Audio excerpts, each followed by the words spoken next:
Hello.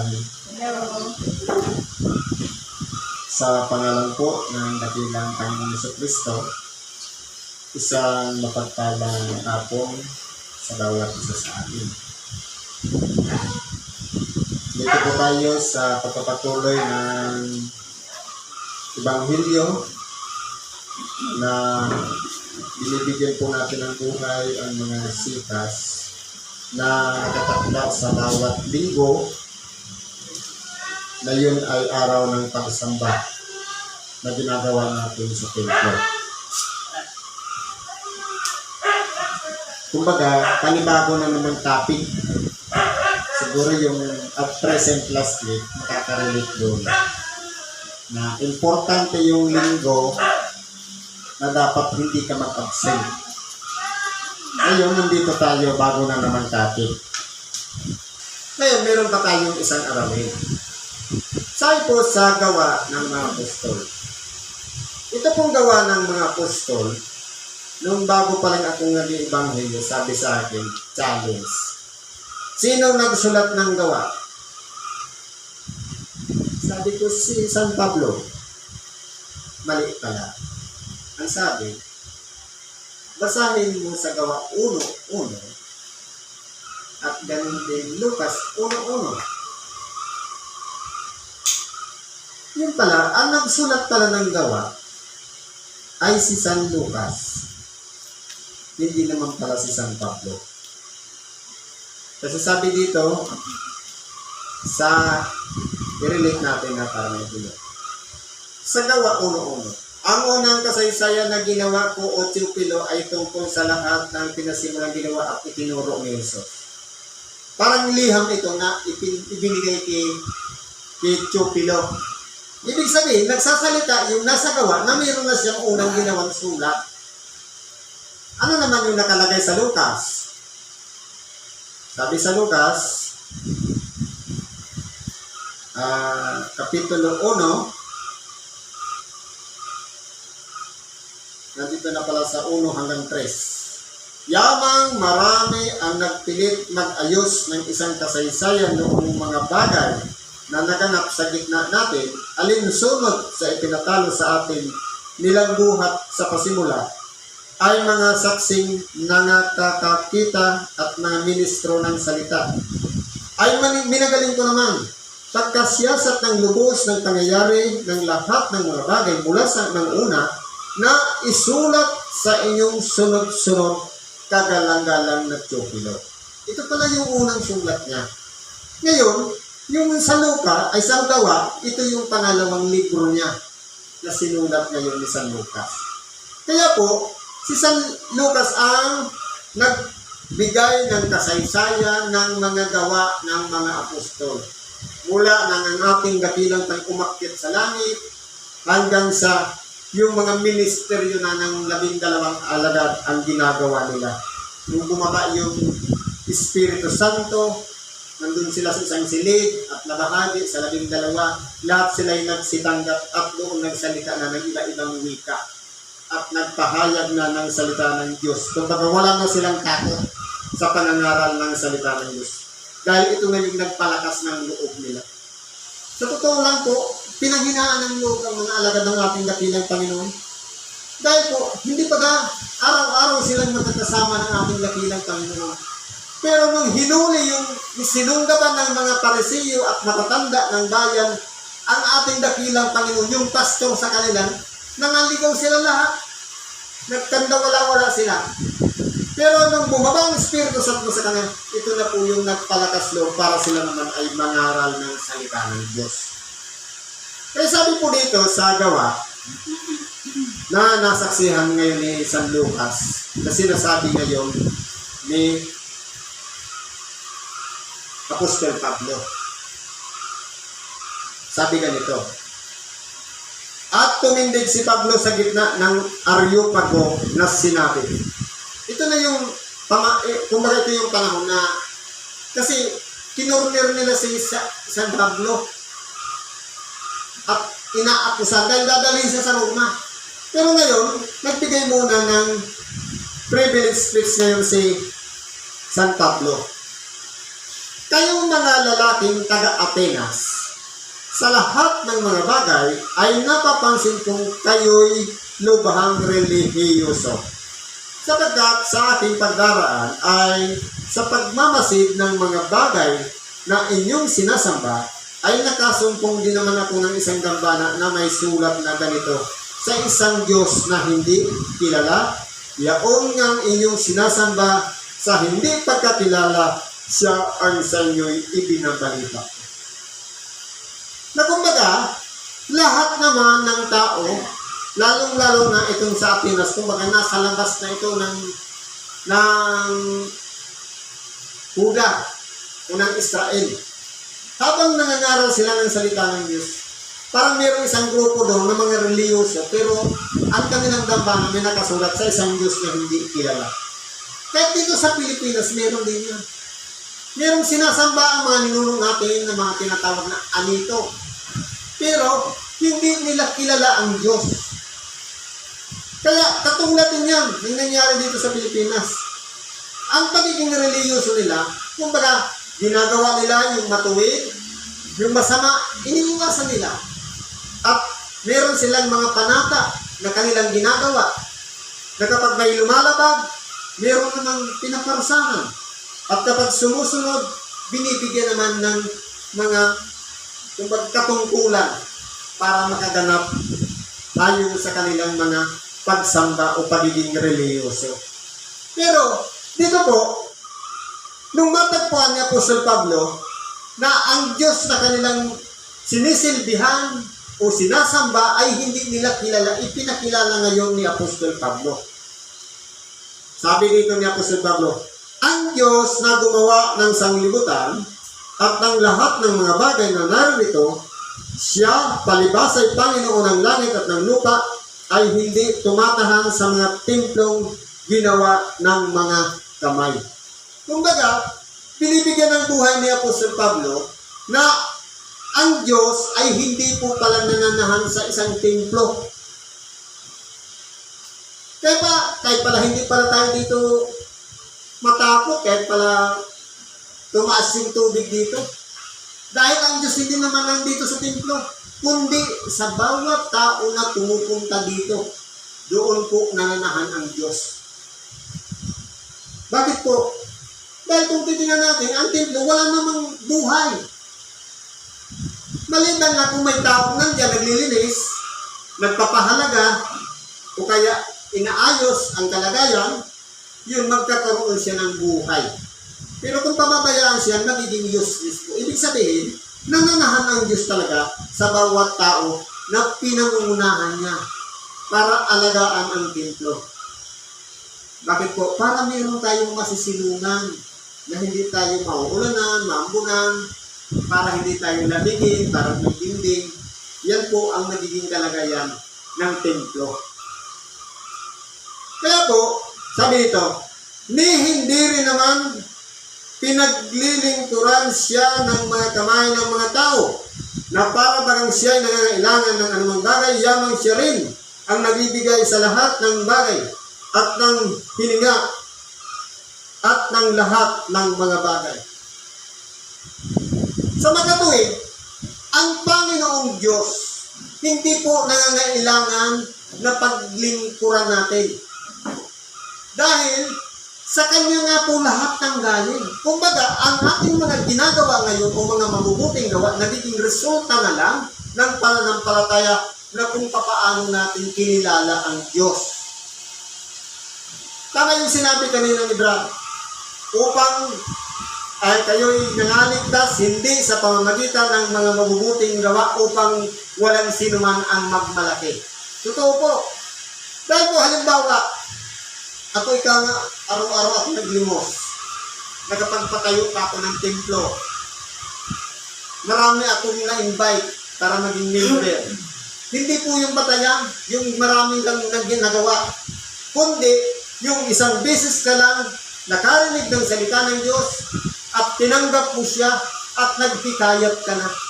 Ibig sabihin, resulta na lang pala yung mabubuting gawa, depende doon sa pangungunan ng Diyos sa bawat isa sa atin. Kaya, hindi po basihan na yung marami kang accomplishment kung marami kang nagawa sa buong maghapon o sa buong panahon man ng buhay. Kundi, lahat ng yan ay ipagkakatiwala na lang natin sa Diyos sapagkat ang reward po yan, hindi ngayon para tayo nag-iipon na ng kayamanan sa langit. Lahat ng ginagawa natin, recorded lahat yan. Pero kung halimbawa, kagaya ng naging aralin kahapon, tungkol sa paglilimos. Kapag naglilimos ka, halimbawa, isang mabuting gawa, ang paglimos. Kapag hawak mo pa ang ipanglilimos mo, nasa iyo pang taga-ari, ikaw ang nagmamanage. Once na binitawan mo na yung binigay mo na sa iyong kapwa, wala ka ng pananagutan doon. Gumawa ka na ng mabuting bagay sa kanya, nag-impok ka na ng kayamanan sa langit. Lalo na kung wala siyang kantik na ibinalik sa iyo. Ibig sabihin, wala ka nang pakialam sa kanya. Kung idilingan niya ng alak o idilingan niya ng sigarilyo, wala ka nang pakialam. Kasalanan niya na rin yun. Pero kapag halimbawa, napansin pa natin yung ginawa niya, hinatulan natin siya. Kaya, kumbaga, kapag hawak mo, sa'yo pa. Kapag binigay mo, hindi na sa'yo. Dahil binigay mo na nga eh. Nasa kanya nang, siya naman ang may pananagutan na sa Diyos. Dahil mabuti yung bagay na ginawa mo, hindi niya pinahalagahan. Siya na yung may problema. Ganun po yung sa paglilimos. Isa po yung mabuting gawa. Kaya po, sa kalagayan ng tao, hindi po ang Diyos ang mapagkailangan. Kundi tayo po ang mapagkailangan. Nasa Diyos na ang lahat ng bagay. Kung alalahanin natin, bago nilikha ang tao, lahat ng pangangailangan ng tao i-provide na ng Diyos. Mga kahoy, o mga bunga ng kahoy, mga hayop, pati yung langis na sinisip-sip ngayon sa ilalim ng lupa, mga compost yan ng mga sinaunang mga buhay na hayop ng mga malalaki noong panahon para lamang merong sisip-sipin dyan sa ilalim ng lupa. Linano lahat yan ng Diyos. Kaya ang Diyos, provider. Tayo naman receiver. Yun lamang yung pamamaraan ng pagtanggap natin kung paano natin siya minamanage. Nakapagpaginhawa ba tayo ng kapwa natin? Nakapagpagaan ba tayo ng pamumuhay ng kapwa natin? Yun na po yung resulta ng mga mabubuting gawa ng pagkakilala natin sa Diyos. Importante po yun. Pero hindi po dapat ipagmalaki yung maraming accomplishment. Pwede siguro sa karunungan sanlibutan, lahat i-record mo yan, idikit mo lahat yan yung diploma dyan na accomplishment mo pwede. Pero sa Diyos po, hindi. May tamang panahon ng paghihiganti o ganti ang Diyos sa makatuwid sa kanyang pagbabalik sa huling panahon. Sabi dito, at ginawa niya sa isa ang bawat bansa ng mga tao upang magsipanahan sa balat ng buong lupa na pinakda ang kanilang talagang ayos ng mga kapanahunan at ng mga hangganan ng kanilang tahanan. Kaya po, kumbaga, ito pong mga kalagayan natin ngayon na pinagsama-sama yan, lahat naman ng mga Pilipino dito, lahat naman ng mga iba-ibang lahi, mga Hapong, mga ganun. Itinama lahat ng Diyos. Kumbaga, plinano niya po yan. May mga hangganan din siya. Iba-ibang lahi, lipi, o kaya iba-ibang wika, pero po lahat ng yan, isinaayos lahat ng Diyos. Yun po ang pagkakagawa ng Diyos. Upang kanilang hanapin ang Diyos, baka sakaling maapuhap nila siya at siya'y masumpungan, bagaman hindi siya malayo sa bawat isa sa atin. Sa totoo lang po, ang Diyos hindi siya malayo sa atin. Na sinasabi noong unang panahon, nung nasa ilalim pa tayo ng influensya ng Katolisismo, na ang Diyos nandun sa Roma. Hindi po. Ang Diyos nariyan lang. Sabi nga, hanapin muna ninyo ang kanyang kaharian at ang kanyang katwiran. Paano natin mahahanap? sa pamamagitan ng pagtanggap ng salita ng Diyos. Kapag nakilala natin, tinanggap natin, at inilagay natin ang ating sarili sa pamumuhay na nasa katotohanan o katwiran at nangunguna siya sa buhay natin, ibig sabihin nasumpungan na natin ang kanyang kaharian. Kumbaga, tayo po, meron tayong pagpapahalaga sa sarili natin, nagmamanage tayo ng sarili natin. Ang tinatawag doon, may will, sarili kong kalooban. Pwede kong mag-desisyon pumunta ganun bukas, doon ako makalawa, doon ako pupunta, sa linggo magsisimba. Desisyon natin yun. Yun ang tinatawag na may will. Pero yung His will, ito na po, naman po yung kahit maulan, kapag linggo, di baliwala yung ulan, makapunta ka lang ng templo. Kahit pagod ka na may pumatok sa bahay mo, hihingi ng tulong, naging mahabagin ka, ibig sabihin niyan, His will, kalooban po yan ng Diyos. Dahil, hindi nila natin, bakit kapag gigising yan, ibalay mo pala, hindi naman pala tunay na naman, humihingi ng tulong yun, i-criminal pala yung kumakatok. Pero kung kalooban ng Diyos, gigising ka. Halimbawa, marunong damang damot, gisingin ka lang, launa ng madaling araw, babangon ka. Dahil sa tinatawag na pag-ibig o paglilingkod, kalooban pa rin yun ng Diyos. Pero kung kalooban natin, ano ba, linggo, hindi ako pupunta, walang gas. Kalooban natin yung nasunod. Bakit? Yung bang motor magsisimba rin, di iwanan mo yung motor na yun, nag-commute ka. Ang mahalaga doon, nandito ka, nakapakinig ng salita ng Diyos. Yun po yung tinatawag na His will, kalooban niya. Kaya po, minsan po ang tao, doon po nalilito. Nagiging relihiyoso. Ano ba, gabi-gabi ka nananalangin. Gabi-gabi ka nagbabasa ng banal na kasulatan. O nakikinig ka ng Ebanghelyo. Pero makikita mo po yung kung totoo ba ang pagiging relihiyoso. Kasi po, nakikita yun sa gawa. Halimbawa, madasalin ka nga, palagi kang nasa simbahan, magkamali ka lang, namumura ka na. Kaya, nililibak mo yung kapitbahay mo. Ibig sabihin, nasaan yung pagiging reliyoso doon? Useless.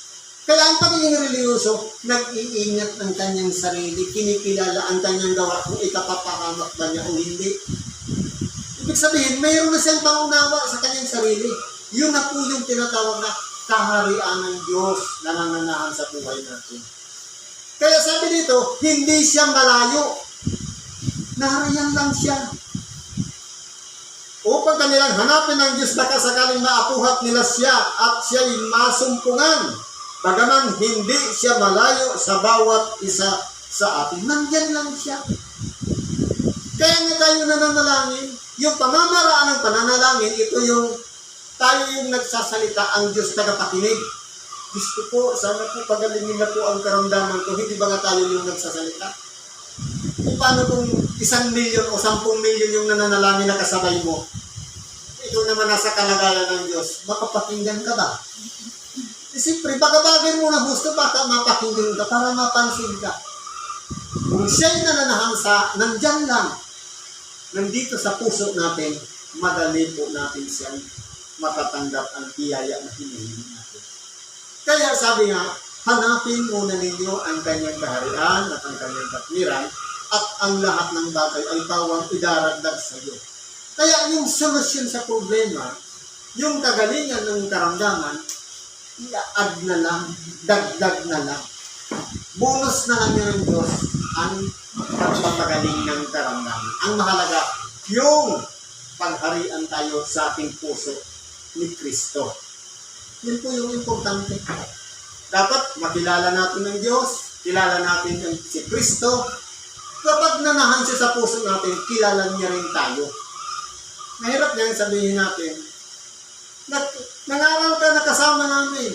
Nagpagaling din naman kami ng may karamdaman. Sabi, hindi ko kayo na nakikilala. Kaya dapat kilala rin tayo ni Kristo. Kung siya'y nananahan sa puso natin, kikilalanin niya ang pagkatao natin kung sino tayo.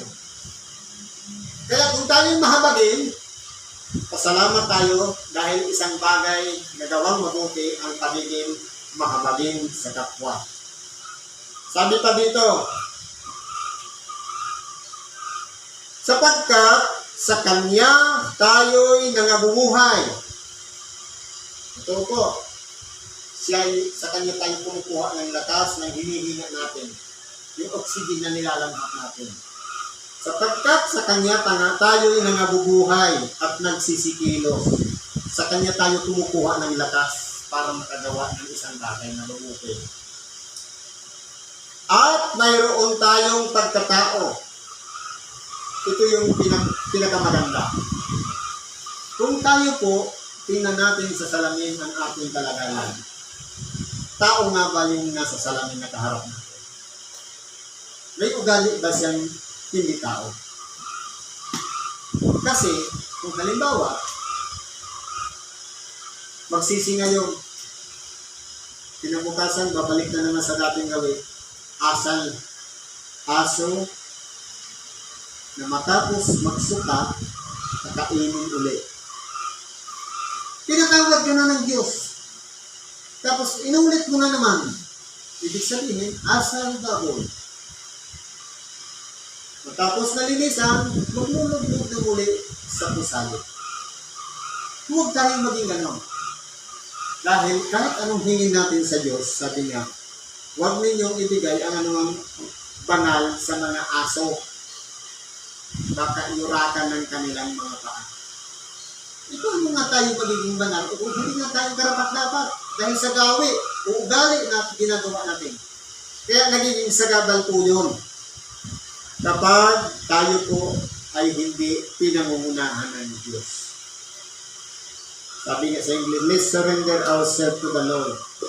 Ito po yung importante. At mayroon tayong pagkatao. Totoo nga bang pagkatao?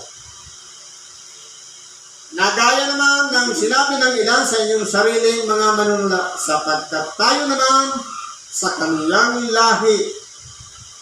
Doon po natin mararamdaman kung lahi tayo ng Diyos, kung ang nasa puso natin, umiiral lahat, pag-ibig sa kapwa.